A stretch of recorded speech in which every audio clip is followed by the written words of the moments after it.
I present to you, ladies and gentlemen, our first speaker of the day, the Dijon Russell.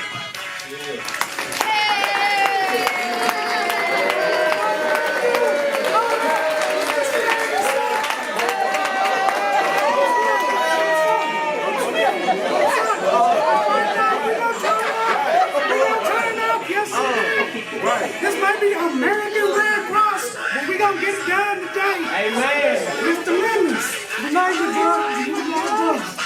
Yes, sir. All right. So my introduction is, ladies and gentlemen, in the words of the great Benjamin E. Mays, do I have any Morehouse brothers up in here? Yes, sir. The house? Yes, sir. I was just recently over there last year.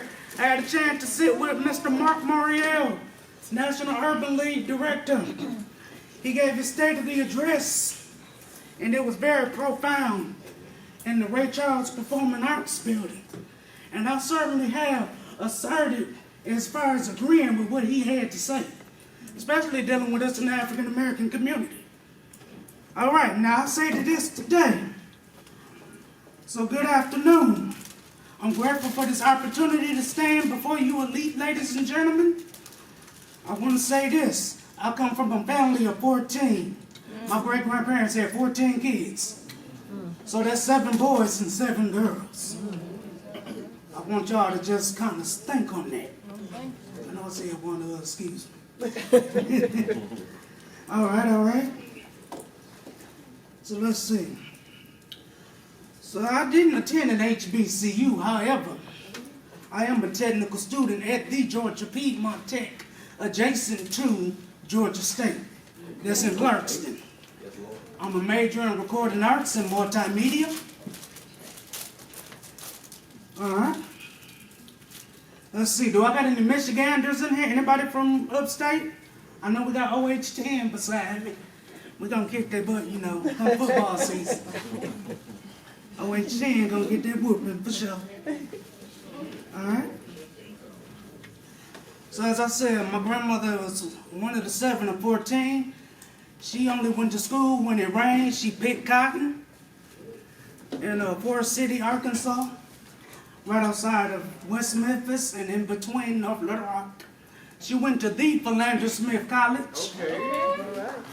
That's Brother Isaiah Sutton, alma mater, if any of you know who he was. Yes, sir, all right. So I have always been one to be of education and be of assertiveness. All right, so what I mean by that is that when I was blessed to be around Dr. May's classmate, he lived from 1920 to 2006.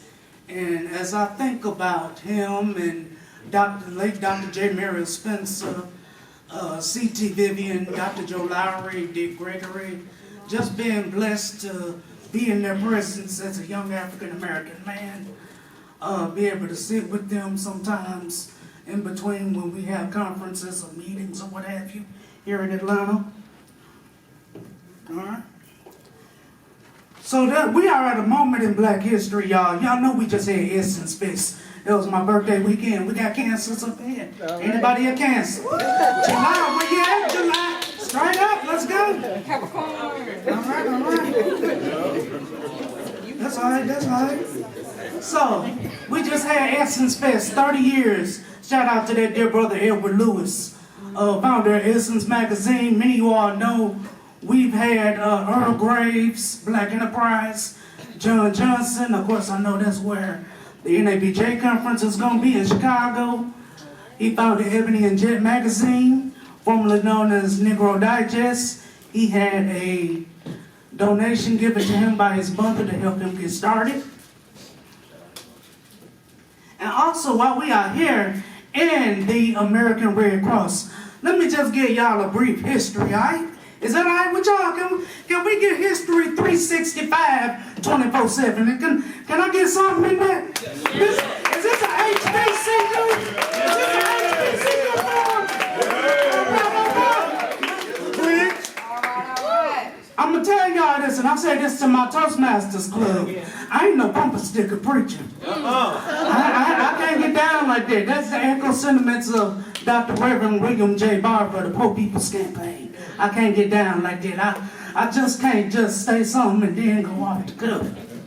But I'm gonna be real with you. So while we are here today at the American Red Cross, so the American Red Cross is we are celebrating the HBCU Ambassadors Program.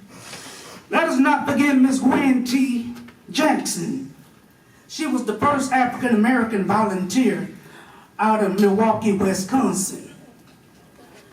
And in 1961, she played a pivotal role in serving military families.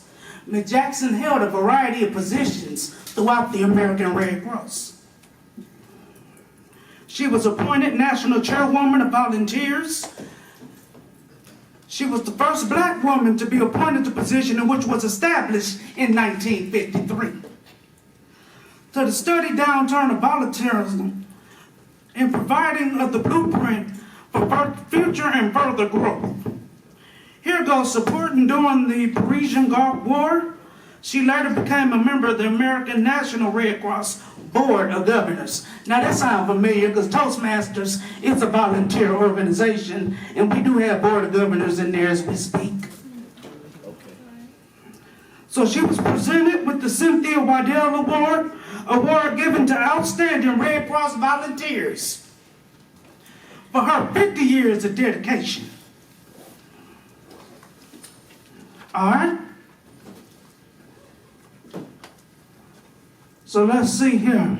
As I just stated that this is the HBCU forum. So let me ask y'all this. What do y'all plan on getting down to this forum for real? When you go home, I want y'all not to come back as y'all was when y'all first got here, for real. Take heed to the sessions that are given. Take heed to knowing what's going on. We are in a climate where there is just a lot of chaos. So everybody please be sure to keep your head on a swivel. Just stay strong, stay faithful. All right? So as I present to y'all today, in conclusion,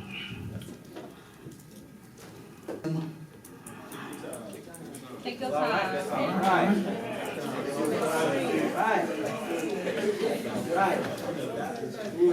So as we are here for education, I'm gonna give y'all a personal note. I don't like nobody to play games with me now when it comes to education. I did have a technical education, but I got love for them HBCUs though.